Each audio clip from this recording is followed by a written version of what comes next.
Today we're going to talk about full sections. I've got a part drawn right here, and this is what you've been used to. I've got a front view and a top view, or that could be your top and then your front, or a front and bottom, okay, however you want to go about it. But basically, if you look at this part, and here's the part that I actually have right here, it's been cut in two, but this is the part that I've got sketched down. If you notice, it's got a lot of holes in it and everything. Now, we've got all these holes through here. When you look at this view, look at all the hidden lines. These are all the hidden lines that are representing all these holes. Now, as you notice, it's a big mess. There's hidden lines going everywhere. It's not very plain to see what's going on. It's just too many hidden lines make a part confusing.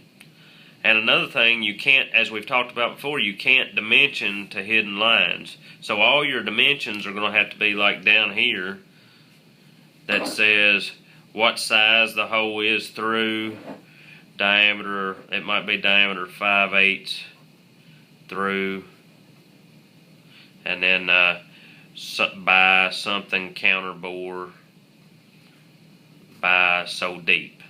Okay, you might have all that stuff on there on that note. You can't be up here dimensioning depths and that kind of thing on these hidden lines. It's way too confusing. Now, what we're going to do with section views is we're actually going to take a look at the interior of the part. If you look over here on our book, you actually have what they call a cutting plane line.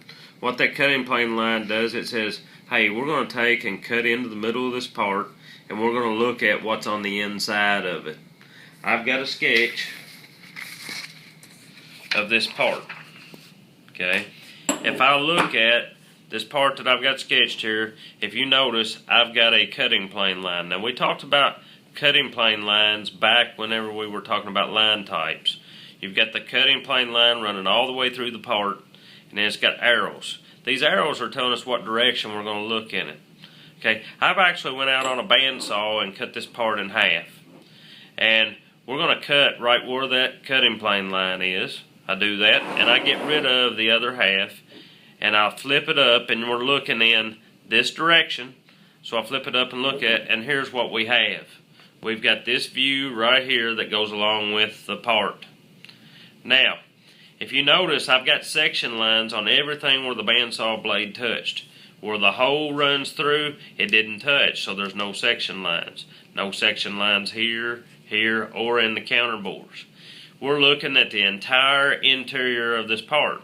Now, I'm going to tell you what this allows me to do, focusing on this print here. What this allows us to do, it allows us to show the interior of the part.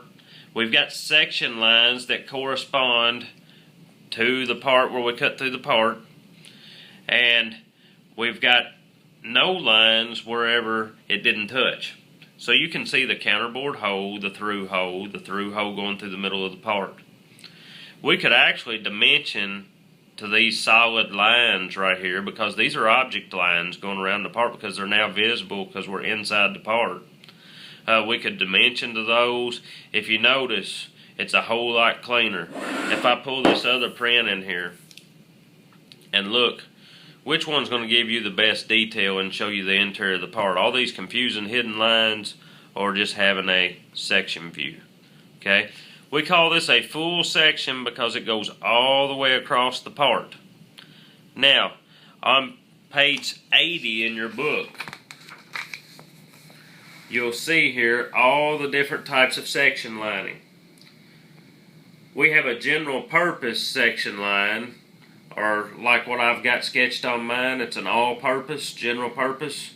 You can use that for any material. But let's say you had something that had a bronze bushing through the middle of it. You could actually show, when it's cut apart, you could show a bronze bushing or something in the middle of this. If that was the case, you may have something sketched in here like this, has another bushing, and then there would be a different type of section lining in there, which would be a line and a dash, dash, line, dash, dash, line, dash, dash, so on and so forth on both sides. Now, if you look over here in our book, it talks about bronze, brass, and it shows you that line, dash, dash. So you could actually show on a print, you could show different materials and do that by just putting different section lining on it.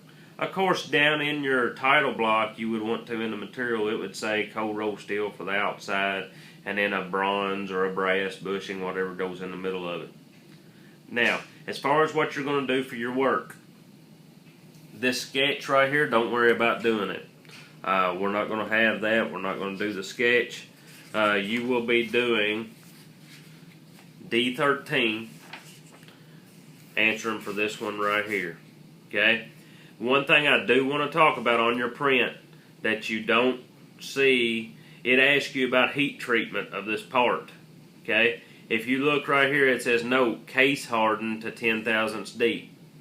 Okay? Heat treatment is where we heat something up and then we quench it by cooling it off quickly to make it hard. You have to have a certain amount of carbon in a part because steel is made of iron and carbon. You got to have a certain amount of carbon in that part in order to harden it. Sometimes we want to take and case harden something because it doesn't have enough carbon in it to actually get hard on its own. So we'll take and put it in something like casing it or some type of carburizing material, cook it into it, and then it will harden the outside of the part when we quench it. That's what case hardening is. So when it asks about heat treatment, just refer to this case hardened to 10 thousandths deep. I don't think there's anything else. I got the answers on there. Don't need to flip through and show you all the answers, but I don't need. There shouldn't be anything else that you have any problems with on there. Okay.